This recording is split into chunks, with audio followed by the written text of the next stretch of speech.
بسم اللہ الرحمن الرحیم۔ السلام علیکم پیارے بچوں، کیسے ہیں آپ؟ یقیناً ٹھیک ہوں گے، تندرست ہوں گے۔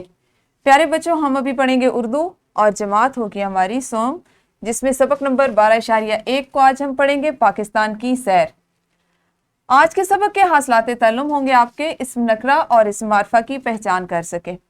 آپ جانتے ہیں اسم نکرہ اور اسم معرفہ کو ہم بہت دفعہ پڑھ چکے ہیں، مختلف اسباق میں ہم نے اس کی مشق کی ہے، اور اس کے علاوہ ویسے بھی ہماری بول چال میں ہم مختلف طریقوں سے اسم معرفہ اور اسم نکرہ کی پہچان کرتے رہتے ہیں اور اس کی استعمال کرتے رہتے ہیں۔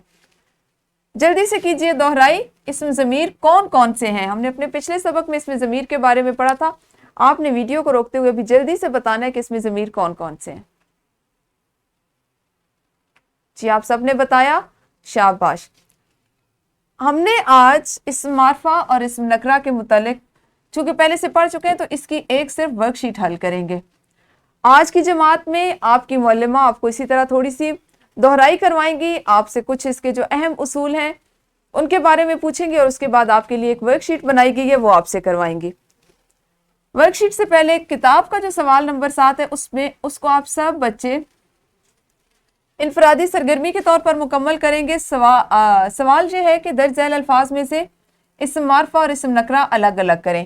آپ نے اپنی کاپی پر 2 حصے بنا لینے، ایک پہ اوپر لکھ لیجئے اسم معرفہ اور ایک کے اوپر لکھ لیں اسم نکرہ۔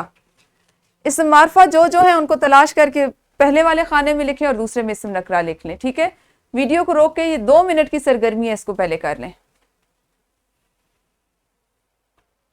آپ سب نے سرگرمی کر لی۔ ورک شیٹ آپ کے لیے جو بنائی گئی وہ اس طرح سے ہے کہ اسم نکرہ کے خانے میں نکرہ اور اسم معرفہ کے خانے میں اسم معرفہ لکھیں، ساتھ ساتھ آپ نے لکھتے جانا ہے، اور دیے گئے الفاظ میں سے 3 اسم معرفہ اور 3 اسم نکرہ کے جملے بھی بنانے ہیں جو آپ کو جگہ دی گئی ہے۔ کوئی سے بھی 3 اسم معرفہ اپنی مرضی سے چنیے، ان کے جملے بنائیے، اور 3 اسم نکرہ کے بھی جملے آپ نے بنانے ہیں۔